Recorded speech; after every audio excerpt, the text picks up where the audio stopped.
everybody, to the Diamond Niner Gals podcast. I know I'm not the usual face you see here in your intro, but I am Anna Devereaux, who is so excited to welcome back my co-host, Madison Sherrill. Hey, Niner Nation. I missed you guys too much. I couldn't stay away for too long. We drug her back in. We knew it wouldn't be long. And producer Brad, obviously. Hey. And back this week to join us is Coach Court. What's up? It's been a minute. That's right. Happy to be back. As a reminder, always, if you guys enjoy what we're doing here, just make sure that you subscribe on YouTube to Diamond Niner Report. You can listen to us on Spotify, Twitter, never TikTok, I think is what Nick says. But just be sure to follow along with us and stay up to date on everything we got coming your way.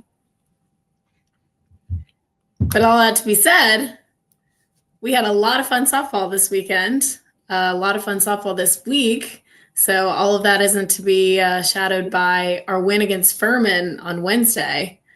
I mean, you guys are on this ultimate high, I feel like, right now, but it's hard to even remember what happened 5 days ago. So I know that's going to be pulling deep into your memories, but give us a little rundown about Wednesday. How did that help us lead into the weekend? Yeah, no, I mean, it's kind of that time of year where everything runs together. It's like a midweek and then you're into conference now. But a great week of softball for us. Furman, great to get down there and get down to Greenville. We played really well for the most part. I mean, I think we played clean again. I mean, it's hard to remember, but a pretty clean game. And then we were able to hit the ball. Jenna stayed hot. I think she was 3 for 3 with a bomb again. And then really every starter except for one had a hit or multiple hits in the game. And, we really were up and down the lineup, putting good at-bats together. And, kind of a windy day at Furman, but we're able to get, the production that we needed and able to get a lot of people in the game. And, Brooke started the game, Abby came in, and we got Lillian in as well. Really like to see a game like that where we can get a lot of people in, get people at bats and, gain a lot of confidence going into a really tough weekend. Yeah, definitely. It's huge when you can get so many girls in, especially now that we're going into conference and it's 3 games. So you got to kind of be able to use everyone. So it's huge during those midweeks when you can kind of get it going and everyone can contribute. I'll say though, to that same point, I couldn't help but think about when you guys were playing at Furman on Wednesday. It brought me back into, I don't know if you want to call it the trenches, but a dark place when you think about playing an away game on a Wednesday. You get home late, you probably haven't packed anything, much less is anything clean. Of course not. Just to turn around, be at the field house by 10 o'clock the next morning, get on a plane and head to Denton, Texas. So I don't know. I feel like that's always a tough turnaround there. Luckily, it was spring break for us this past week. Oh, so we played at 4 p.m. at Furman, so that did help kind of get back a little bit earlier. We were able to get out and we were able to hit on Thursday before we left. It was all a little rushed and kind of in there, but definitely made that whole transition easier. And it wasn't too bad. We've got a couple. I mean, we're on the road a lot this year, and this whole week we're home. But I think next week we're all away. We do play away on the Tuesday instead of the Wednesday, so gives us a practice day in between. But we just got to figure it out, right? You just got to keep going, and however it needs to get done. I know the managers.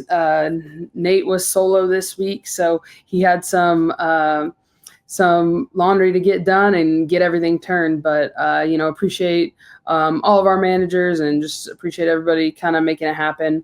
Again, I want to knock on wood, pretty smooth travel.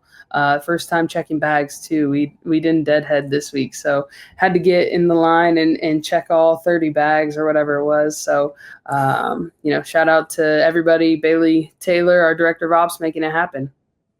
That's the trenches right there. Yep. She was in the trenches. There's nothing like a sight at an airport of like 30 bags just sitting there. One person doing all. Yeah. She was the angel of the trip. She's the godsend. American Airlines helped us. Hates to see Charlotte softball coming. Yeah. Hates. Bailey Taylor was the MVP of the whole trip. She got it done with the bags. She got it done on the trip. The girls got her, and they had American Airlines. Our flight coming back from Texas, they announced Bailey got a promotion on the flight Awesome. because Bailey was also grounds crew on our Sunday game. So Bailey really got it done. She deserves a lot of credit and a lot of wins this week. We'll make sure to shout her out next time I see her. I'll say, great promotion. I heard about it. American Airlines. How exciting. She's been promoted. They announced it on my flight too. Every flight. Every flight is announcing Bailey Taylor to the world. Yeah. Promoted. That is a director of ops, and athletic trainers are definitely the hidden stars where you don't realize if you're not there the real stuff that they do. And she being grounds crew is not surprising that she stepped in. She got it done. She knows what she's doing, so that's great. That is great. Were you guys able to practice on Thursday when you got there? We did not, but that's more of a me thing. I was just like, nah.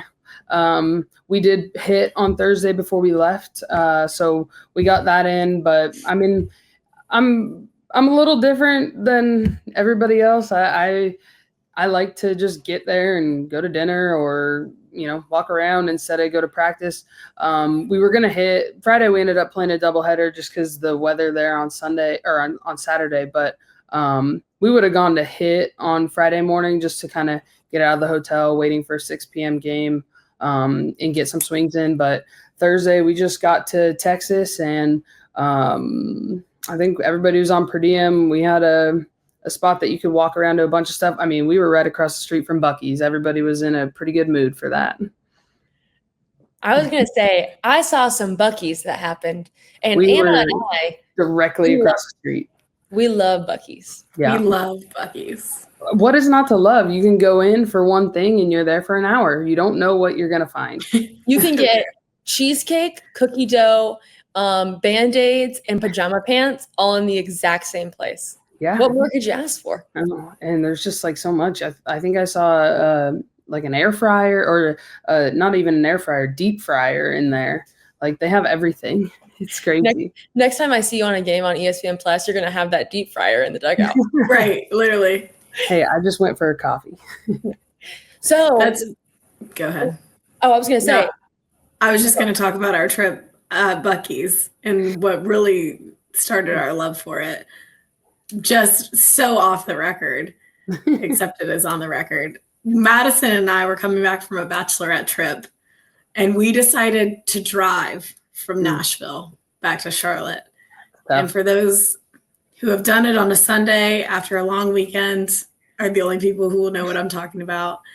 But we were so down bad, and we were going to hit not one but two different Buc-ee's on the way. And it was the only thing keeping us alive. And to that same point, we came walking out of there with balls of cookie dough, gummies, I think some kind of like brisket sandwich, banana pudding.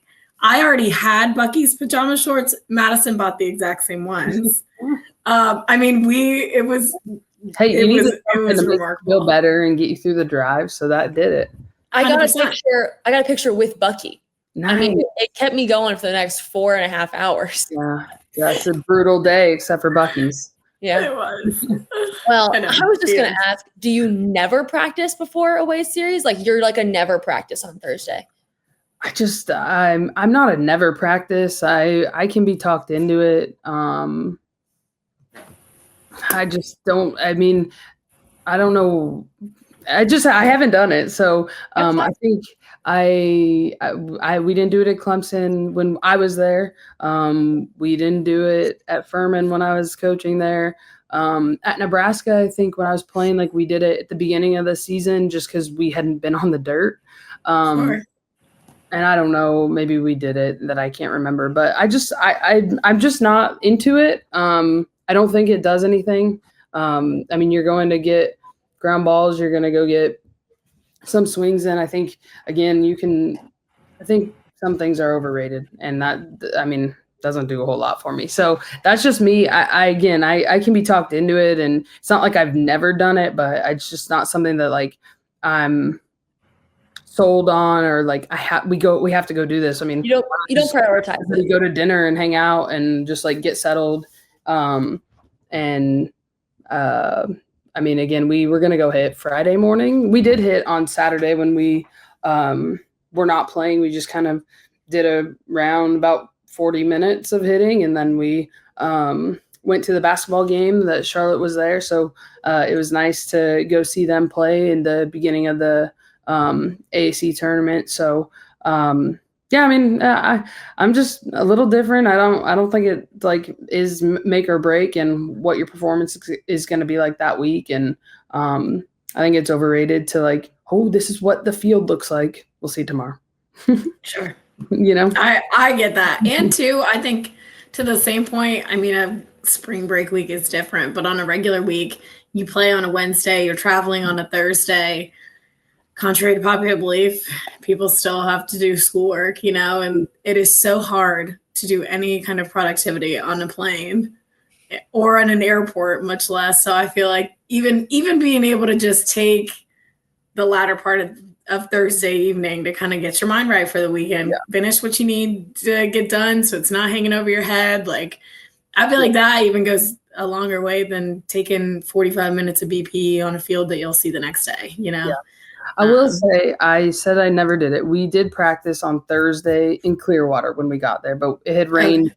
It had rained both days, and we needed a little ground ball work.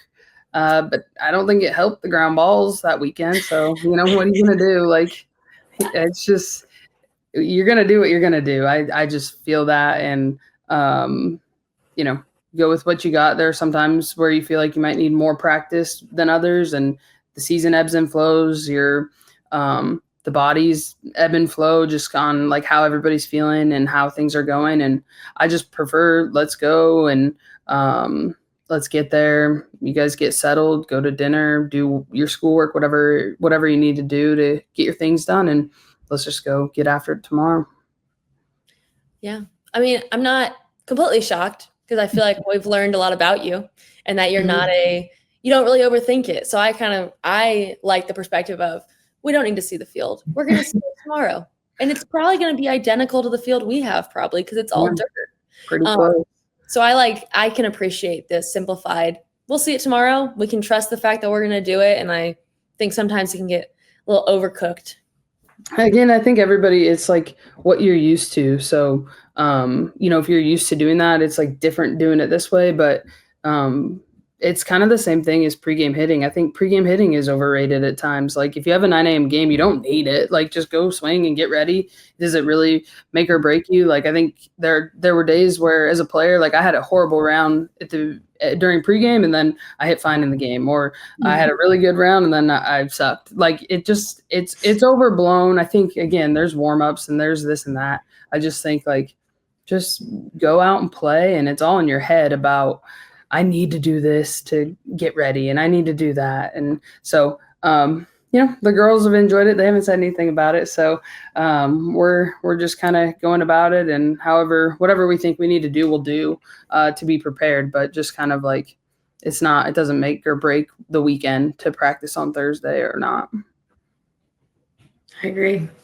I think too, from experience, whatever the heck that machine is that North Texas has in their middle cage, I'm sure hopefully they've rearranged things by now in the last couple of years, but that didn't do anybody any good. I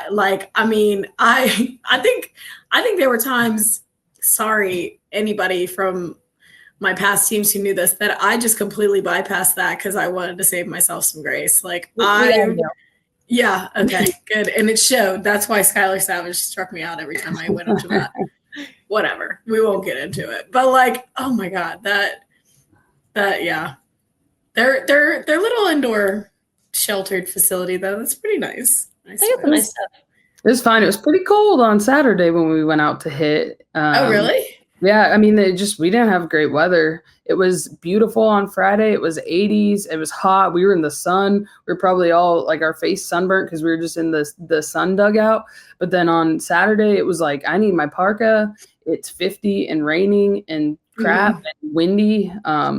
I don't know if you can go on social media and see all the pictures of them, and we didn't bring a lot of parkas. I did because I'm smart, but just kidding. Because I don't do anything during the game. I need something to keep me warm. But the girls were all sharing and snuggled up together while we were out there trying to get our swings in. That's funny. I did see them snuggling a little bit.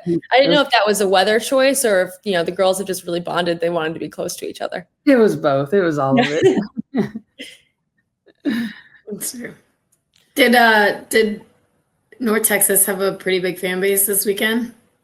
And on the flip side, did we travel well this weekend? Yeah, I thought we've traveled well everywhere. We've got a big group of parents that like to come and like to have fun. I mean, my parents are right there in it. They've been at everything so far. So we've had a big contingent. I think we had at least 40 people with Charlotte parents, and the North Texas parents were out and about. So it was a good crowd and good energy and just an awesome atmosphere to play in. The stadium's really nice and the field's really nice. So it was just start a conference, two good teams going at it. It was a really kind of intense environment and, love to see it. Did they still tailgate in right field? Yeah, there were cars out there and they were all sitting out there. I didn't hear a whole lot of noise, but I wasn't over there, but they were definitely out and about. I don't remember them being chirpy. I just remember they do travel well and they are they're an established program. They do well. They've done well over the past couple of years. And I think their fans they're Texas proud, like all Texas all Texas programs. They all travel well and they're all really supportive of their girls. No doubt. No doubt. It was a good atmosphere and a good place to play. So we enjoyed it. Nice. Well, I mean, getting to the games, I guess I didn't see this. When did they announce it was going to be a doubleheader instead of a Friday, Saturday, Sunday? Was it quick turnaround, or did you guys have I don't know if we announced it or what. I don't pay attention a lot of times, honestly. But on Thursday, we decided that it was going to be a doubleheader. Saturday, just kind of, again, it was 50 and rainy and didn't look like there was much of a window. And I mean, I don't want to play a lot of doubleheaders, but I also would much rather play 2 and 80 and sunny instead of 50 and cold and miserable, and you don't know what you're going to get. So it happened on Thursday. We probably left campus. I think we left campus at 12:30 on Thursday, and we already had that scheduled that we were going to do double on Friday. All right, gotcha. So you guys had a pretty good idea. It wasn't a, hey, by the way, we have to do a doubleheader. Wasn't a surprise. Yeah, I saw it at the beginning of the week, and I was like, doesn't look good. So I was kind of thinking about it, and then Thursday morning they made the switch, which I don't mind doing it early and just making sure that we kind of know it as we go. And we were going to look for some things to do. This is me on the road. Like I immediately looked up the Dallas Stars to see if the hockey team was playing, and they played on Thursday night, not on Saturday. And the Mavericks weren't playing. So, nothing to do that night, but we got to, again, go to the women's basketball game, and they came and supported us on Friday. They had a big group of people too that showed up for that first game. So, appreciate their support. They were staying about 45 minutes away in Fort Worth too. So they took a good drive to come and watch some softball. That's awesome. Yeah, I saw you guys support each other, and it makes my Niner heart happy. It was awesome. I know. I remember, I think Madison, you can correct me. Was it Florida Atlantic maybe? Or it was either FAU or FIU that when we played, I think us and baseball were there at the same time, and it kind of checked out to where we could go. And it's just fun, seeing the same uniform somewhere else on campus, and talk about just traveling in packs and establishing dominance. Excuse me. It's like, yeah, we're here to set the standard. We're here to kind of take over. So that was always fun. It's fun when the overlap happens. They should do it more with like baseball and softball. I think so too. Yeah, I'd be about that. That's fun. Mm-hmm. That's Eric McKibben said that whenever, man, I don't even know where it was. We might have even been in Texas. I may have been like totally thrown off by this, but North Texas doesn't have a baseball team. I think it was UTSA, maybe. Okay, that could be. Maybe, but anyways, Eric was saying that he would like hop on a scooter and just kind of zip back and forth between fields, and he's like, "You got to do what you got to do." So he's I think he's on scooter probation as of like 4 years ago, though. So I hope a tumble. Yeah, an accident. Yeah, happens to the best of us. It does. Well, it's glad that we've learned that we don't love to do Thursday practice, and the more you know. But I guess get into the weekend. It's a big conference series starting with North Texas. I mean, maybe I have a bias, but when I played, I always was like, "Oh, it's North Texas," and I still feel like they have that established program. Can you we obviously lost the first one in a close game. What lessons do you feel like were learned in the game for the girls that maybe we needed to have for that quick turnaround, because it was a doubleheader? You don't get the night to be, oh, let me think about what I did kind of thing.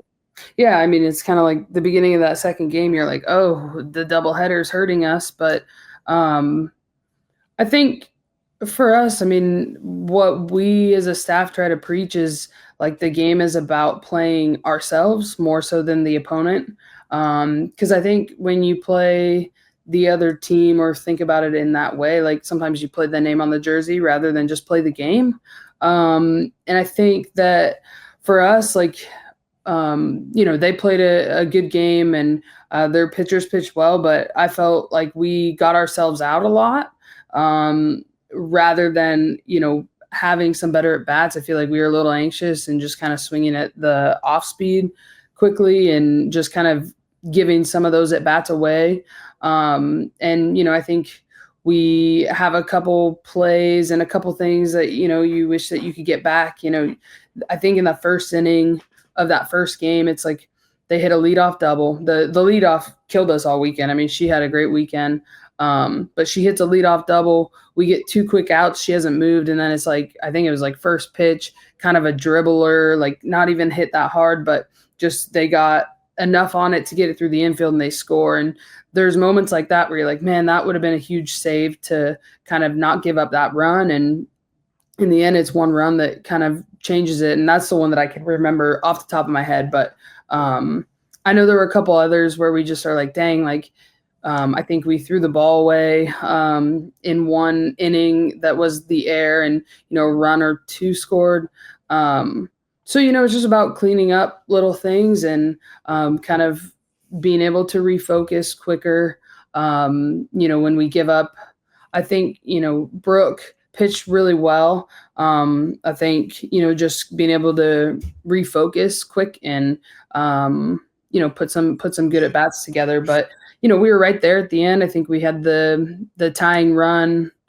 I think we had 2 on, the tying and the go-ahead run on in that top of the 7th. And, Kari hits a rocket to left field. If it was 5 feet other way, we might have won that game. Just, it's sometimes how that happens. And I do feel, although we gave some at-bats away, we also hit balls hard right at people. And sometimes that's just how the game goes. And, for us, it's like, okay, we got to refocus. We've got another game in front of us. They've got a great pitching staff. So we've just got to make sure that we're controlling our at-bats and, controlling our decisions when it comes to swinging at the right pitches and the right counts. And, I felt like, they got 4 runs pretty quick on a whole lot of nothing, just kind of small ball. The ball stayed in the infield for the most part, and they got 4 runs. And, sometimes you get unlucky in that way, and there's some swinging bunts and different things that happen. But, I think for our team, like one of the attributes that I love about us, and, I tell the girls this, is like we fight. We're fighters. We never give up. We know that we can string runs together if we just put good at bats together and pass the bat. And we had some home runs this weekend. Sav hit 2, Kari hit 1, Jenna hit 1, I think. But we strung a lot of hits together more so than even the home runs. And it was great to see that. And, specifically talking about that second game, like Tegan really showed up that game too. She's had some struggles of late and just probably pressing, trying to do too much. But, from game 1 to game 2, made a big adjustment and came up huge in that game. London had a huge hit.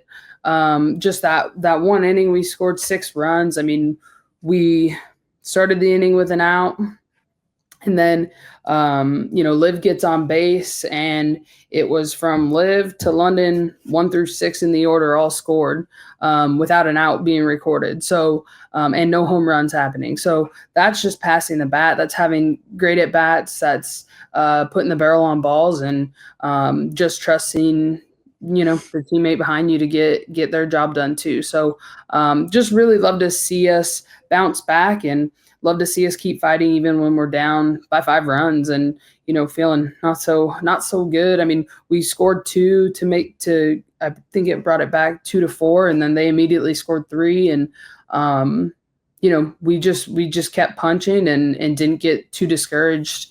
So just love the way we fight, and love the way that we didn't give up, even though, we had a tough loss, and, one that you feel early in the day, but, we kept going and just, made some great adjustments, and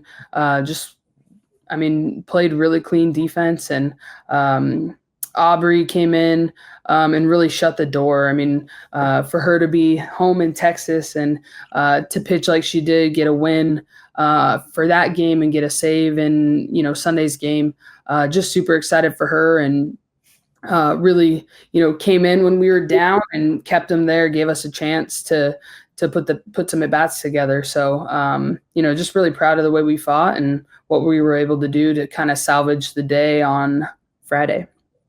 Yeah, on my notes, I just have Aubrey Yarnell, 5 innings, no earned runs, in all caps. Yeah. No question was associated with it. I just wanted to shout her out because, you said, being home can be 2 things. You can be home and you can shit the bed, no offense, but you can really get too much. Everyone's like, I'm home, I have to make this big thing. And she was so just professional. Mm-hmm. She was Big awesome. Texas. Is that they called her Big Texas? No? Yeah.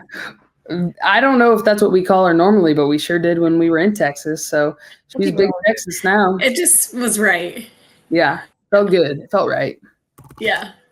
But no, it was awesome to see her do well. And, just she's been huge for us all year, but to be able to do that in that situation, and, she hadn't pitched in a while, just kind of the way it had gone, didn't get in at Furman when, we had 3 others get in. And so she'd been waiting and, just ready for the moment, which is awesome.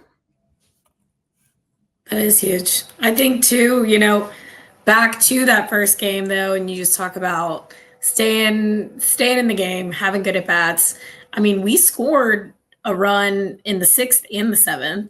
Mm-hmm. And to your same point of, we had runners on base to even close out the game. But I think from experience, it is so easy for one person to cause a domino effect of, we're not in this game. that's it. How about let's let this one go and we'll take the next one, And so I think that in itself, just kind of the fight in the 6th and 7th inning of still just stringing stuff together to score a run at a time, like that. I think that's kind of the biggest definition of what a good team, what a cohesive team looks like, because it'll take everyone to just stay alert, be in it, staying loud in the dugout, whatever it may be, to kind of continue on and push through. And so I think there were definitely so many signs of perseverance in that game. And you're right, it just didn't fall our way. We just weren't able to capitalize. But I feel like that, even just the 6th and 7th inning, had to have kind of served as some momentum to carry you guys into game 2. Of just it was no rollover. It was like okay. Yeah. It's like those were the first 2 innings of the second game. Let's keep going. So yeah, we definitely fought then, and again gave ourselves a chance. And I think that we don't go away, which is awesome. And it's up and down our lineup too. It's different people getting it done, which is awesome. I went back. Jenna did not hit a home run in North Texas. Sorry. I believed you. Sorry, Jenna. But Kari hit one yesterday, and Sav hit one on Friday and yesterday. So, but it's up and down the lineup, and I think you're very rarely going to have the whole team hot at the same time. But you need you need probably 2-3 people that are hot, and everybody else trying to find a way on base and get going. And we definitely had that. So just love the way that we fight and put at bats together, and just feel like we're gritty and we just keep competing until the game's over. But yeah, and I know we were talking about Aubrey. She got the honor roll this week, so excited for her. And again, to do that at home is awesome.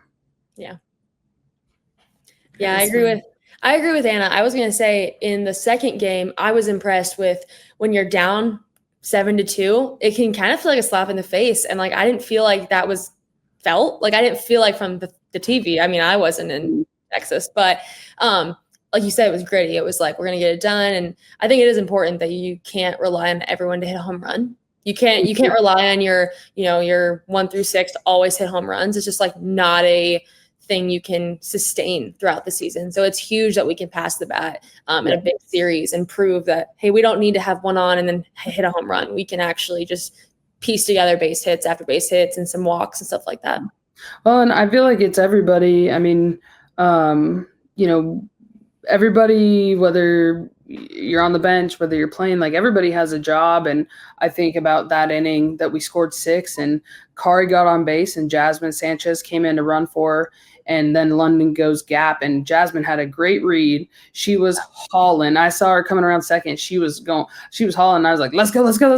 So, and she dives in safe to keep it going and to tie the game. So, just everybody being ready and staying in the moment, staying present, and just when you get your opportunity, be ready to go and go get it. So, you love to see that happen, and you love to see somebody that has worked really hard have a big moment like that. Yeah, that's true. I know. I love it. I think too, just as a common theme of that game and of the weekend in general, to your point earlier of Tegan, she's kind of the one who started the rally in the 4th inning, and you saying, I haven't noticed that she's been anything other than great. But, just knowing too that you guys were down 2-7, and then that double from Tegan is kind of what ripped the Band-Aid off, and kind of got things moving in the 4th inning. I feel like that to that same point is, then it really is a domino effect, but in a good way, of just kind of trickling down the line. And it takes one person, one good at bat, whatever it may be, to kind of set the tone for that. Totally. I mean, she's just, I think, been pressing a little more and been a little bit more anxious, but I mean, she hit a laser there and was very close to it being a home run. And again, I think, hitting and good vibes. They're all contagious. Like, it just needs, kind of like you said, it just needs one person to open the door. And, even go back to that inning, and I said, we got an out, and then Liv was up, and Liv hit a shot up the middle. The second baseman made a crazy play to get her out. The umpire called her out, but we reviewed and she was safe. But, just her hustling down on a throw or on a ball that she hit well, and her hustling there, and then Breland got on base, and then Tegan goes whack, and all of a sudden you're in business. So, it's all the little stuff have to kind of come together, but it was great to see. And then just kind of the domino effect happen. Yeah. The minute Liv goes like this, I know she was safe. Yeah. She immediately went. I was like, oh, she's no boy that cried wolf. If Liv said she's safe, she's safe. That's it. No review necessary. Just overturn the call. Yeah, I mean, it was a great play, so it was good, but glad that she was safe and we got something going. Definitely. When she made the play, the announcers were like, oh, ESPN top 10. And I was like, all right, she was safe. Everyone needs to. That's why Liv was running so fast. She didn't want to be on ESPN. Liv, if you're listening, I know that's true. There's no way she'd live it down if she was the runner that got out. Not a chance, yeah. That's funny. No, but on the theme of players that have performed well this weekend, I'm not saying it's owed to the Diamond Niner report, but I will say Brooke Bowling was on fire, especially game 3. I think she started off game 1 even really well. It was just the leadoff killed us. And, and that's just it. And Jenna, of course, had a great weekend too. They were maybe just by coincidence, both on the pod last week. Mm-hmm. Not saying anything, but if you've got anybody in a lull, I suggest you just send them our way and we'll fix them right up and send them back. Sounds good. No, they both were big for us this weekend, and Brooke gave us a lot of great innings, got 2 starts and got the win in that Sunday game, and, pitched 6 innings of, tough ball. I mean, it's tough to pitch to a lineup that's seen you, in the, 5th, 6th time they've seen you. And still have success. And she was gritty and gave us, great innings to keep us in the game. And, Aubrey came in the 7th to kind of change the look, and, just love the way that they competed this weekend. Definitely. I think you talked about it after Clearwater with the pitchers of having competitive balls, like doing that. And I thought Brooke did a really great job of, you can't always throw balls in the zone. You can't always throw strikes, especially in conference series. You can't throw it down the pipe every single time. People are going to catch on. So I thought she did a really good job of keeping it competitive around the zone and keeping people on their toes. Yeah, no, she did great. I mean, and she started the Furman game too, and gave us some good innings there. So just love what she's doing, and just feel like we're kind of hitting our stride and getting comfortable. We've had a tough start to the year, just playing a lot of tough opponents, and you go through ups and downs, and going through the rest of the season there will be ups and downs too. Like, that's the game we play. It's not easy, and we say, like, it'll humble you pretty quick when you're feeling good. So you just gotta keep your nose to the ground and keep going, and focus on the next pitch. I agree. And speaking of focusing on the next pitch, Savannah Wynn, honorable mention. Nick just gave us a little tidbit of information. I think she's focusing on every pitch because she's hitting twice her career average right now. Well, knock on wood. On all the wood. I'm doing it for her, don't worry.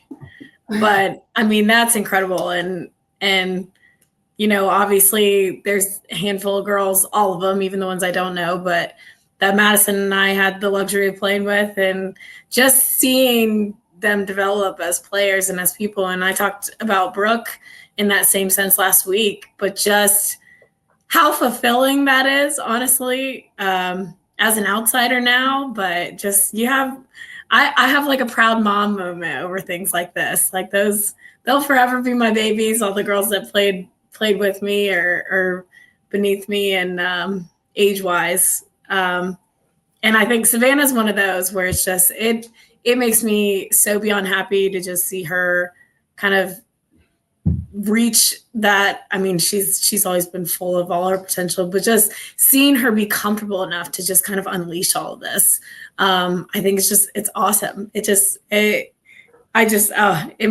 makes me giddy. That's all. So I'm so proud of her. It's been awesome to see Sav just kind of get comfortable, and I just feel like she's playing with confidence on both sides of the field. But I think she's swinging with a lot of confidence, and she's putting good swings on balls on time, and she's always had power. Like the power's there. I mean, you see her hit BP, and she can hit the ball as far as anybody. So she's just swinging with confidence, and I definitely think it's definitely, you look at the whole team and what we were able to do this weekend. Just really proud of everybody, and proud of Sav and just how hard she's worked to continue to get better and not be satisfied with kind of what she's doing, and just wanting more, wanting to be able to be in the lineup and compete, and again kind of changing positions and being at first base more than she's ever been. And you're seeing her get a lot more comfortable there too. So it's been awesome to see. And Kari's somebody I think I talked about earlier, but just Kari had a great weekend. She had a huge day for us yesterday. I guess that's on Sunday. It was the first game that her brother got to be in the stands for and see. And I told her she was showing off. She definitely was. And, she hit a big ball and just seemed like she hit the ball in the screws really most of the time. Even when she got out, she was hitting the ball on the screw for the most of the weekend. I mean, just on it. So just love to see that from, her and up and down the lineup. Yeah, I saw that. They shouted out her brother and her. I don't know basketball, so I don't remember what position he is, but he plays for the University of Texas. And I was like, look at that. Family of D1 athletes. Can't complain. No doubt. They're both pretty tall. He's taller, that's for sure. But it was his senior night in Texas on Saturday. So pretty cool that he was able to be there for her. That's awesome. Yeah. Well, I'm really happy with how the weekend ended. I mean, we closed it out. I know you probably don't care about preseason rankings, but I love to shove them in people's face. When North Texas is projected third and they rank us a little lower, and we ended up winning the series, it's always nice to see us be the underdog and kind of upset. But I guess moving ahead, keeps going. Now we finally get to see the Niners at home. Starting on Wednesday, we got Boston University, which we always play them. I feel like they've always come down and they've always come here. So I know a couple girls who play for Boston. I don't know if they still do, but I know they did when I played there. But they're always a fun team to play. Mm-hmm. I know that they're a little bit younger than they've been. I think they had a big graduating class last year, but always a great team. They've got great pitching and definitely going to be a big matchup. I played at Arkansas with the assistant there, so I'm close with the staff and just good people and good coaches. They know what they're doing. They've had a lot of success up there in Boston, and excited. They definitely come down here. I think they're on spring break. They like the Carolinas, so they're kind of always around here, but definitely will be good to see a great opponent, great pitching, and a tough game out of conference to just keep us grinding and keep us seeing good pitching, good hitters, and just having to continue to get better. I mean, that's kind of what we're doing this time of year. We just got to keep going, and it's a grind, but excited to kind of see them. And then this weekend, obviously, South Florida, another good team that, they're always good. They always have pitching. They always are just competitive and ready to go. So it's definitely not going to be an easy week for us, but excited to finally be home I know we're on the road a lot this year, and so we're just really wanting to enjoy these home games and enjoy playing at the Sioux in front of our great fans. Don't give the Niners a rain delay this weekend, or everybody's going to pay for it. Yeah, Sunday looks iffy, so we'll see. Sunday looks iffy. Hey, but I think it amped us up a little bit yesterday. I think that's what we needed. We needed the defeat of some bad weather, and hey, that's another reason Bailey Taylor was our MVP. That's right. She was making that field playable so that we could get out there and have a game. So she's had some groundwork in her days at Queens, and she knew just what to do to make sure that we could get that game in. What's the flat shovel called? What's that? You know it, Madison. Why would I know? What do you pack down home plate with? You were a catcher. A tamper? I don't exactly. You do know it. You do know it. I've had some field crew days in my life. Point proven. I was gonna say, you get Madison and I out there with what is it, tamper? A tamper. A tamper. We'll do some damage and good damage. We'll get it right. If we need any extra help, we know who to call. Thank you. Now you have volunteered us that next time we're in the stands during a rain delay, we're going to see Courtney go, girls. Suddenly, I'm wearing white tennis shoes to every home game. Bailey ruined 2 white tennis shoes this weekend. Oh, she had she's a little 2 different pairs of white tennis shoes when we pulled the tarp. The tarp was off the field on Saturday when we got there to hit. Bailey was out there with the girls pulling the tarp. I had white shoes on, so I didn't go out there. I was like, you guys got it. Bailey's better than me. And then yesterday when she was helping the field crew, she had her white shoes on in the mud. So shout out to Bailey. Another reason she's our MVP of the trip. And the girls told American Airlines, so it must be true. She got promoted. Maybe American Airlines will send her some new tennis shoes. Well, I think she's counting on me doing that. Oh, that works. Well, that's right. I think on Saturday it is 70s night. So little promo, you'll get a free disco for everybody. Ball, little free keychain disco ball. I hope it has a Charlotte C on it. Everyone's getting promoted on Saturday. Everyone. Hey. All right. Well, thanks everyone for tuning in. That's all we got. I hope to see everyone at the Sioux this weekend, and make sure you follow along with us all season long while we cheer on our Niner gals. Thank you, Coach Courtney, as always. It was great talking about this awesome weekend. And good night, and we will see you guys next time. See ya. Later, Niners.